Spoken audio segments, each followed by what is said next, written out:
Expert ka sa Biblia kung masasagot mo ang mga tanong na ito. Simulan natin ng madali. Unang tanong. Ano ang pinakamahabang aklat sa Biblia? Mga awit. Sunod na tanong. Sino ang nagtaksil kay Jesus para sa 30 piraso ng pilak?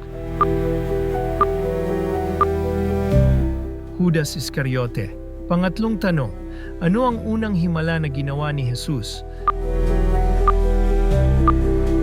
Pagiging tubig sa alak. Mag-iwan ng like kung nakuha mo ang unang 3 ng tama. Susunod, ang medium na antas. Sino ang nanguna sa mga Israelita papunta sa lupang ipinangako? Joshua. Susunod na tanong. Ilan ang tao sa arka kasama ni Noah? 8. Ibahagi ang videong ito sa isang taong mahilig sa magandang hamon. Sa Biblia kasama ka. Ngayon, pumunta tayo sa mahirap na antas. Ano ang nilikha ng Diyos sa unang araw? Liwanag. Susunod na tanong. Ano ang pangalan ng dagat na tinahak ni Jesus?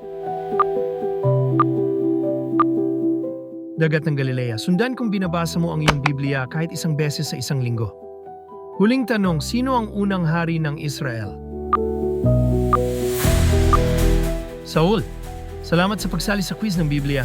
Sabihin mo sa amin kung ilan ang tama mong nasagot sa mga komento.